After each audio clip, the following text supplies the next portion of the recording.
କିନ୍ତୁ ଆପଣ ସମସ୍ତେ ଜାଣିଥିବେ 4.5 କୋଟି ଓଡ଼ିଆଙ୍କର ନେତା 24 ବର୍ଷ ଧରି ସେ ଓଡ଼ିଶାବାସୀଙ୍କର ନିରବଚ୍ଛିନ୍ନ ଭାବରେ ଓଡ଼ିଶାବାସୀଙ୍କର ସେବା କରି ଆସିଛନ୍ତି। ଜଣେ ନିର୍ମାୟା ଲୋକ। ତାଙ୍କର କାଲି ବମ୍ବେରେ ଅପରେସନ୍ ଅଛି।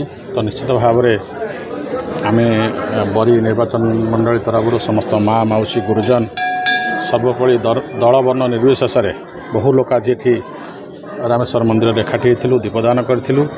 ତ ନବୀନ ବାବୁଙ୍କର ଆଶୁ ଆରୋଗ୍ୟ କାମନା କରୁଛୁ।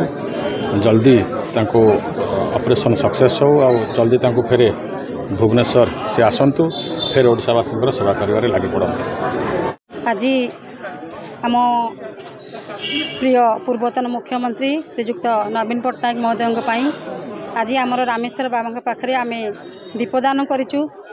ତାଙ୍କର ଆଶୁ ଆରୋଗ୍ୟ କାମନା ପାଇଁ ସେ ତୁରନ୍ତ ତାଙ୍କର ଯେଉଁ ଅସ୍ତ୍ରୋପଚାର ହେବାର ଅଛି ତୁରନ୍ତ ସେ ଅସ୍ତ୍ରୋପଚାର ହେଉ ଆଉ ସଫଳ ହେଉ, ସେ ଶୀଘ୍ର ସୁସ୍ଥ ହୋଇକି ଆମ ପାଖକୁ ଫେରି ଆସନ୍ତୁ ଏବଂ ପ୍ରଭୁ ତାଙ୍କର ନିଶ୍ଚିତ ଆଶୁ ଆରୋଗ୍ୟ କରିବେ ଏବଂ ସେ ସଫଳ ହେବେ, ଆମ ପାଖରେ ଠିଆ ହେବେ। ଯେମିତି ଓଡ଼ିଶାବାସୀଙ୍କର ସେବା କରୁଥିଲେ ସେ ଆଗାମୀ ଦିନରେ ମଧ୍ୟ ସେବା କରିବେ, ଏହି ଆଶା ବିଶ୍ୱାସ ପ୍ରଭୁଙ୍କ ପାଖରେ।